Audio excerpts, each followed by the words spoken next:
We were on a break. You can't be mad, she said after sleeping with her ex. So, I took a break from her entire existence.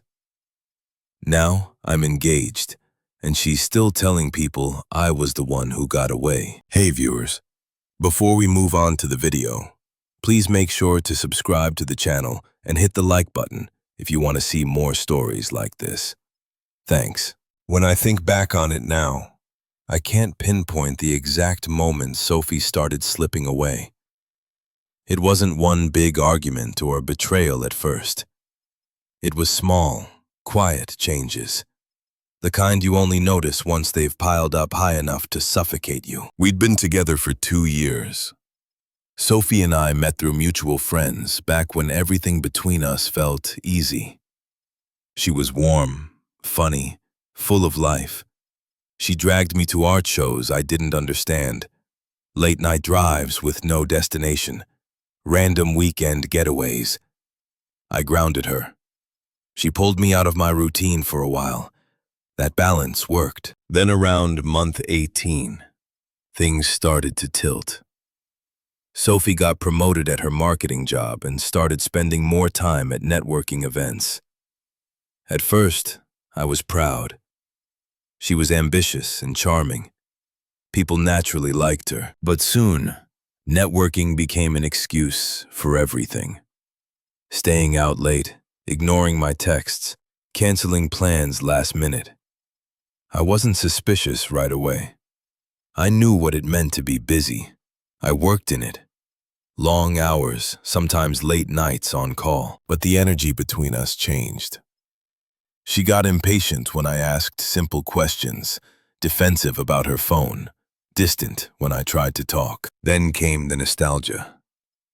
The kind that felt like poison wrapped in a smile. She started mentioning Ryan again, her ex. The one she swore was just a part of her past. I ran into Ryan at a conference today, she said one night casually, like she was mentioning the weather. It was weird, but we're cool now. I didn't say much, just nodded, though my stomach tightened. Over the next few weeks, his name started popping up more and more. Ryan sent me this funny meme. Ryan says he might move back to town. Ryan's actually not that bad of a guy once you forgive the past. I tried to be reasonable. I told myself not to overthink it. But one evening, I walked into the living room and saw her smiling down at her phone. That quiet, private kind of smile. When I asked what was funny, she just locked her screen and said, "Nothing important." That was the moment something inside me started to die. Still, I kept trying. I cooked dinner after late shifts. I asked about her day. I bought tickets to that art exhibit she mentioned weeks ago. But she seemed distracted, annoyed even when I showed up for her. One night over dinner, I finally asked what was going on. "You've been somewhere else lately," I said quietly. "You barely look at me when we're together." She sighed, like I just asked her to solve a math problem. "Ethan, not everything's about you." I didn't say it was, I replied. "I'm just trying to understand what changed." "God, you're so serious all the time," she muttered, pushing her food around. "You make everything heavy. Maybe that's the problem. Maybe we're just not in sync right now." I set my fork down, trying to stay calm. "So, what are you saying?" She leaned back, folded her arms, and said it like it was nothing. "Maybe we just need a break." I blinked. "A break?" "Yeah," she said. "Just some space. I can't breathe in this routine anymore. I feel like I'm living the same day over and over again." I kept my voice even. "So, you're saying we take some time apart to figure things out?" She shrugged. "I guess. Don't make it a big deal." I nodded slowly, though every part of me wanted to argue. "All right, if that's what you need." "Thank you," she said, relieved, almost happy. That night, when I left her apartment, I didn't realize I was closing a chapter for good. I thought we were cooling off. That space might actually help. I told myself she just needed time to miss me. But the truth was, Sophie didn't want space. She wanted freedom, and she already knew what she was going to do with it. The first week after Sophie said she wanted a break, I tried to treat it like a temporary reset, not a breakup. I kept busy with work, went to the gym, caught up with a few old friends I'd neglected. I didn't text her, and she didn't text me. It was strange, but I told myself space could be good. By week 2, though, the silence started to feel less like space and more like distance. The kind that doesn't close itself. Her social media told me more than her words ever did. She started posting pictures again, dressed up, out at rooftop bars, laughing with people I didn't recognize. I didn't see Ryan in the photos, but something about her captions, "Some nights remind you who you are," made my stomach twist. I still didn't reach out. I wasn't going to chase her. Then one Friday evening, I got a text from Megan, a mutual friend who'd always been pretty neutral between us. "Megan, hey, I don't want to get in the middle of anything, but are you and Sophie still together?" "Me? We're on a break, I guess." "What?" "Megan, you should probably know she's been seeing Ryan. They were out together last weekend, holding hands, kissing. People from her work saw them." I just stared at my phone for a minute. Not angry, not shocked, just empty. I waited until the next day before I said anything. I didn't want to confront her over text. I drove to her apartment, the same one where we'd spent countless lazy Sundays, and knocked on the door. She opened it, wearing a loose sweatshirt, hair up in a messy bun, like nothing had happened. "Ethan, wow, you could have called," she said, half smiling. "I didn't think this was a conversation for text," I said. She crossed her arms, already defensive. "Okay, what's this about? I heard you've been seeing Ryan again." Her face froze for a second, then relaxed into that dismissive smirk she always used when she didn't want to take responsibility. "Seriously, you listening to gossip now? So it's not true?" She shrugged. "I mean, we've hung out a couple times. But Ethan, we were on a break. You can't be mad about that." My jaw tightened. "You said you needed space, not a replacement." "Oh, come on," she scoffed. "You're making it sound like I cheated. We weren't together, technically, and honestly, Ryan just understands me in ways you never did." That one stung. Not because I believed it, but because she wanted it to. "So you and I were over the second you said you wanted space?" I asked quietly. She rolled her eyes. "Don't twist things. It's not that deep, Ethan. We were figuring things out, and Ryan was there for me when you weren't." "I wasn't there because you asked me not to be," I said calmly. She sighed, annoyed. "God, this is exactly what I mean. You always overthink everything. It's like you need everything labeled, defined, perfect. Life doesn't work that way." I just stood there, letting her dig her own hole. When she realized I wasn't fighting back, she tried to soften her tone. "Look, I didn't plan for anything to happen, okay? We just talked, and one thing led to another. It didn't mean anything." I nodded slowly. "It meant enough for you to hide it." "Don't act like you're some saint," she snapped. "You probably talked to other girls too." "I didn't," I said, "because I thought we were worth waiting for." Her expression faltered just for a second. Then she smirked again, defensive to the end. "You're overreacting. It's not like I'm moving in with him." That was the moment something inside me flipped from hurt to clarity. I took a breath, steady and quiet. "No worries, Sophie. Take all the space you need. Just don't expect to find me in it when you're done." She blinked, thrown off. "What does that mean?" "It means I'm done waiting," I said, turning for the door. "Ethan, don't be dramatic." But I was already walking down the hallway. I didn't slam the door, didn't yell, didn't look back. I just left. That night, I packed up the few things I still had at her place. My charger, a jacket, a photo frame she never noticed was missing, and loaded them into my car. I didn't text her to say goodbye. I didn't need to. She'd already made it clear what we were. A placeholder between her impulses. And I was finally done being the steady ground she walked on while chasing storms. The first few days after I walked out of Sophie's apartment were strangely calm. No yelling, no closure talk, no "we can fix this." Just silence. I thought it would hurt more, but it didn't. It was like I'd been holding my breath for months and finally exhaled. Still, I kept replaying that conversation in my head. The way she said it didn't mean anything.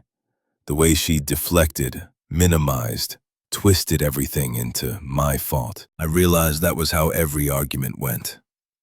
She always came out clean, and I was always too sensitive, too controlling, too much. It was never about what she did.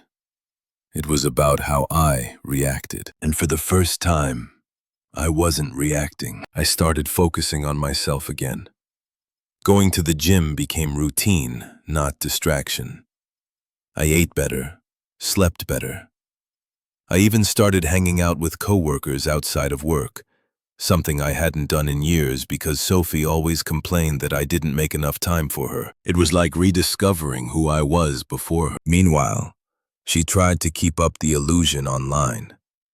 More pictures, more fake laugh smiles. A post with the caption, "Sometimes things fall apart, so better things can come together." That one almost made me laugh, but the mask started cracking fast. By the third week, Megan texted me again. "Megan, not my business, but Sophie and Ryan are already fighting loudly at a bar about you." I didn't reply.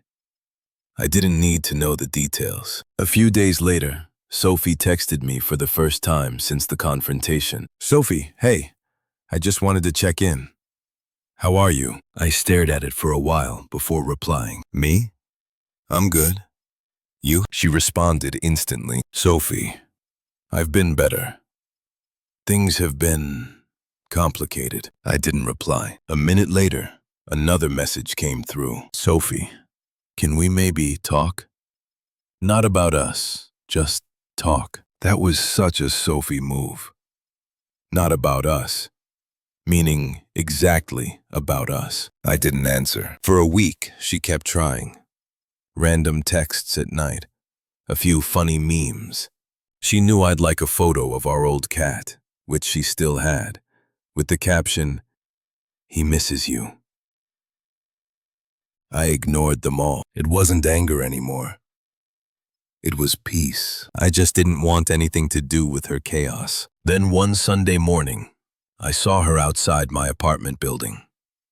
She was leaning on her car, sunglasses on, pretending to scroll through her phone. I almost laughed at how predictable she was. When she saw me, she straightened up quickly. "Ethan, hey." I didn't say anything, just waited. She took off her glasses, and for the first time, she looked unsure. I was in the area.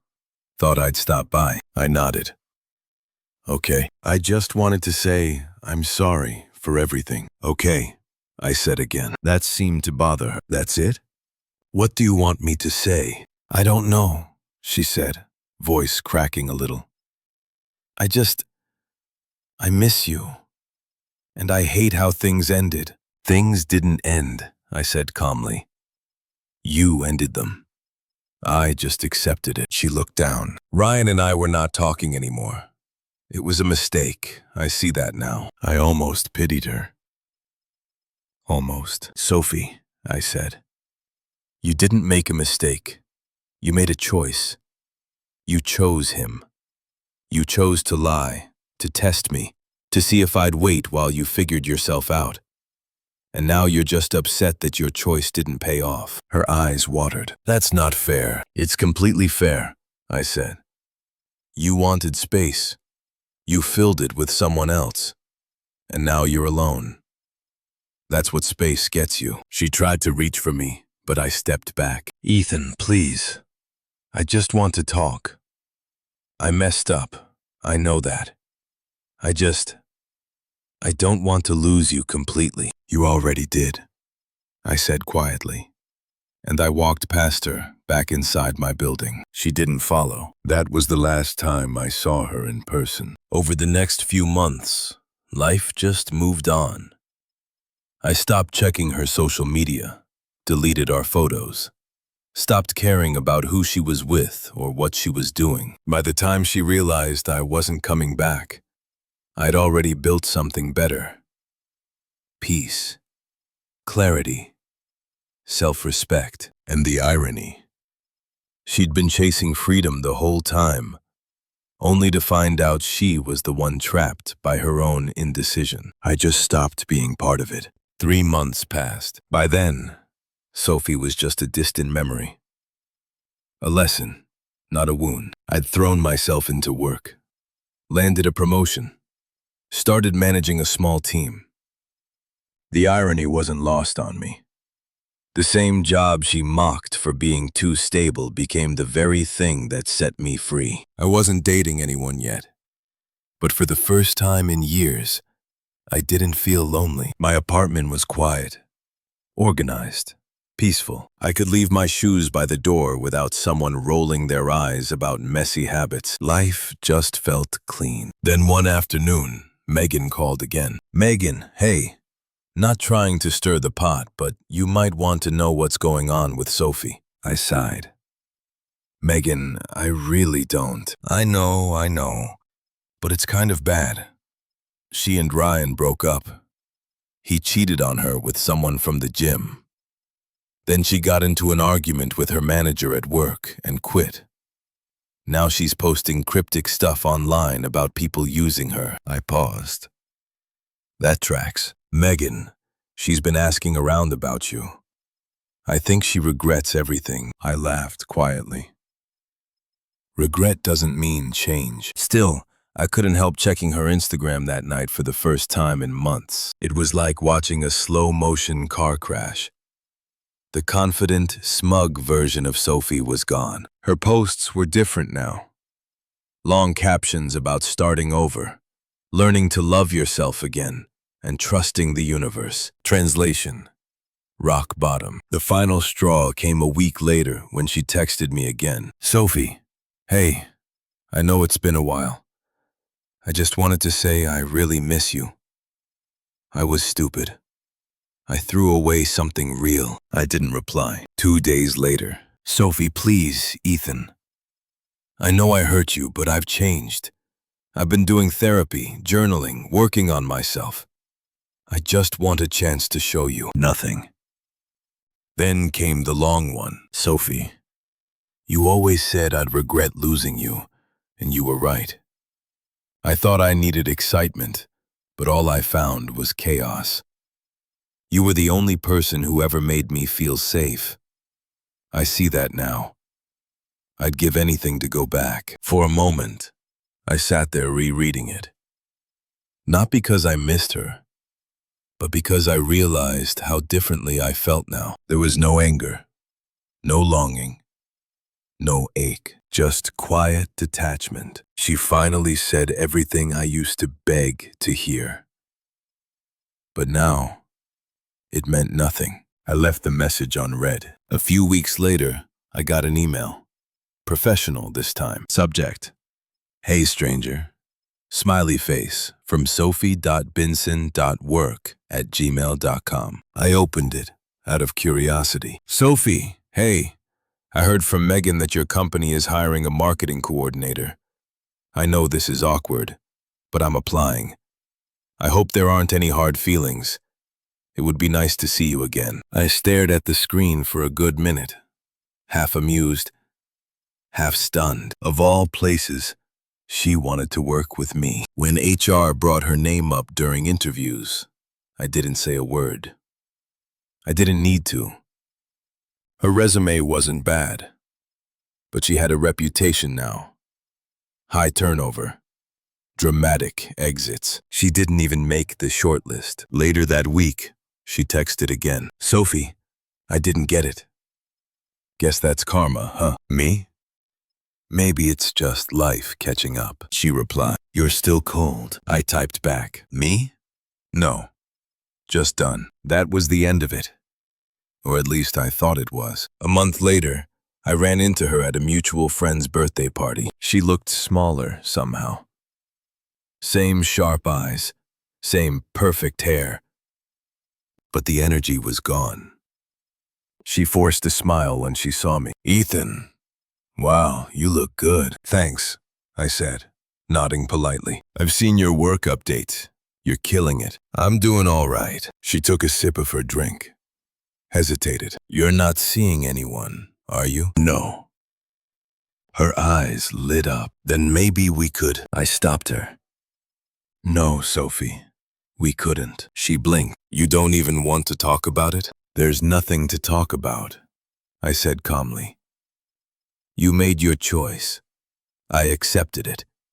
And now I'm living with peace. I'm not going to trade that for déjà vu. Her smile cracked. So that's it. After everything we had, I nodded. That's it. For the rest of the night, I barely noticed. She lingered nearby, watching me laugh with friends. Probably realizing for the first time that I was completely out of her orbit. That's when it hit me. I didn't need revenge or closure. Watching her realize she'd lost all power over me was the real ending. I'd moved on. She hadn't. And nothing I could ever say would sting more than that simple truth. After that birthday party, I thought Sophie would finally take the hint and move on. But I underestimated how far she'd fallen and how much she hated losing control. At first, it was small things. A random, hey, remember this? Text with a photo of our old vacation. Then, just checking in. Hope you're doing okay. All ignored. Then it turned into calls.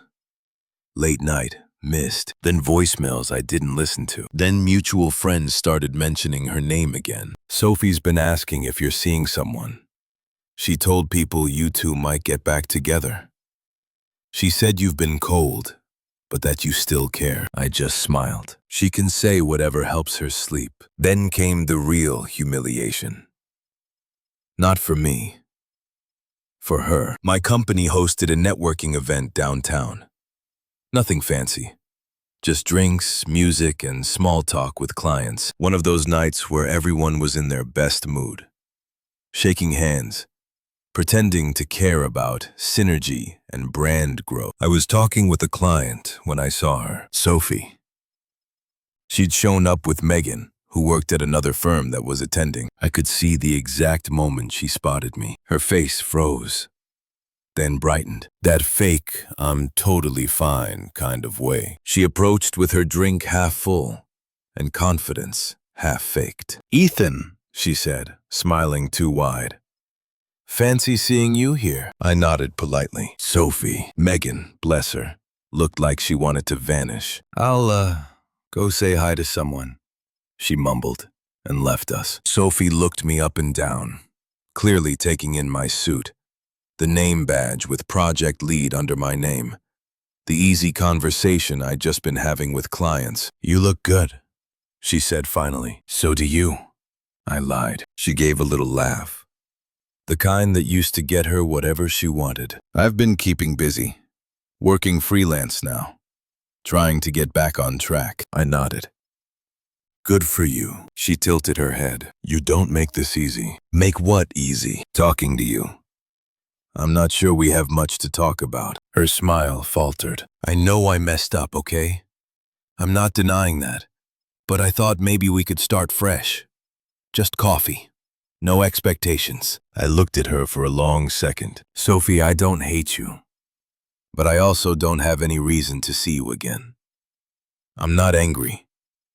I'm just done. Her eyes flickered. You say that like it's that simple. It is. She laughed under her breath. But it wasn't confident.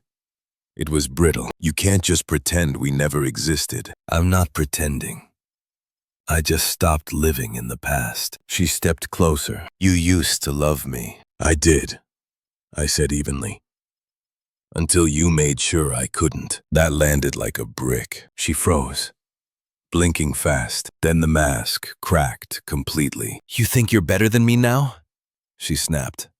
Just because you got a promotion and grew a beard? I stayed silent. You think walking away makes you strong? You're just cold, Ethan. You've always been cold. I wasn't cold, I said quietly. I was patient. And you mistook patience for weakness. That was it. Her face twisted.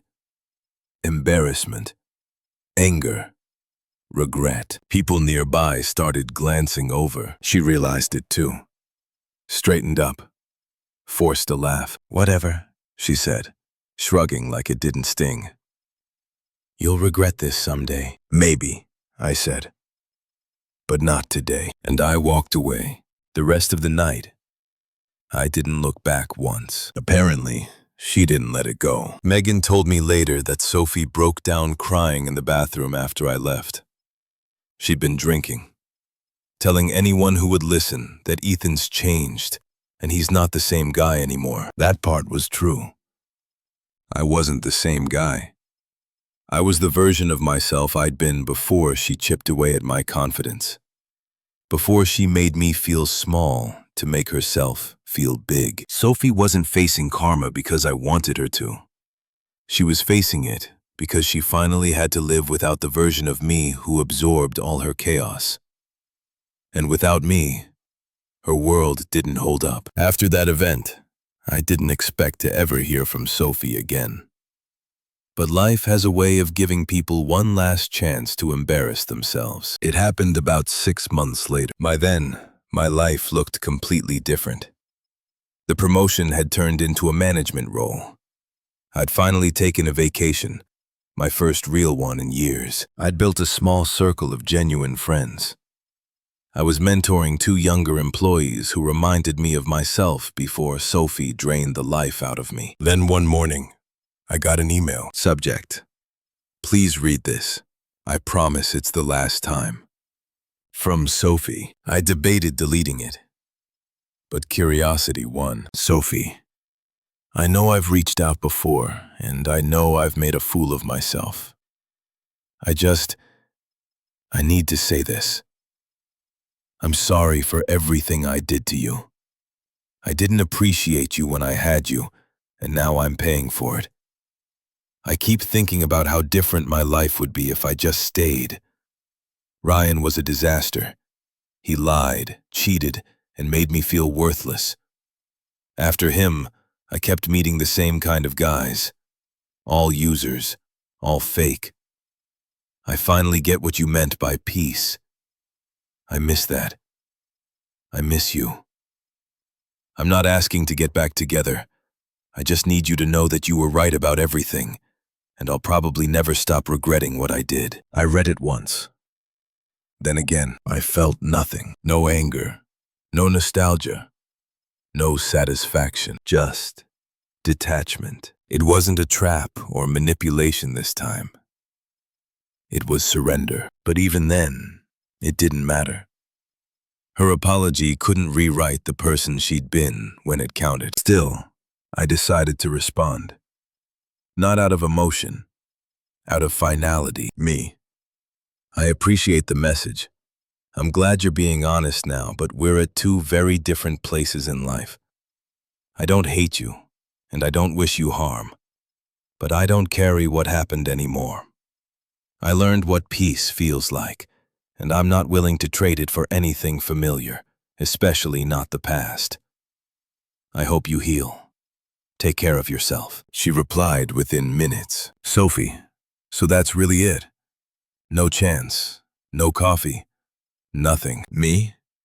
There's nothing left to fix. We ended a long time ago. I just stopped pretending otherwise. Sophie, I don't know how to move on from you. Me?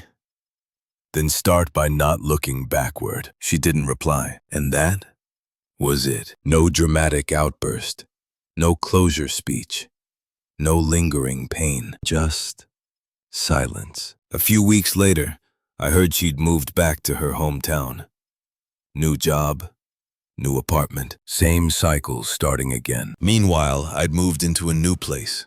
Brighter, quieter, filled with things that were entirely mine. One night, I was out with friends when someone mentioned Sophie's name. They said she'd been posting vague, missed opportunities quotes online again. I just smiled and changed the subject. For the first time, I realized the story wasn't about her anymore. She was just the chapter that taught me the difference between being needed and being valued. Between loving someone who drains you and loving yourself enough to walk away. Her space had turned into emptiness. My silence had turned into freedom, and that was the truest revenge. Not bitterness, not triumph, just indifference. I didn't win. I simply stopped playing her game. Thanks for watching. Make sure to subscribe to the channel and hit the like button. What do you think about this story? Share it in the comments.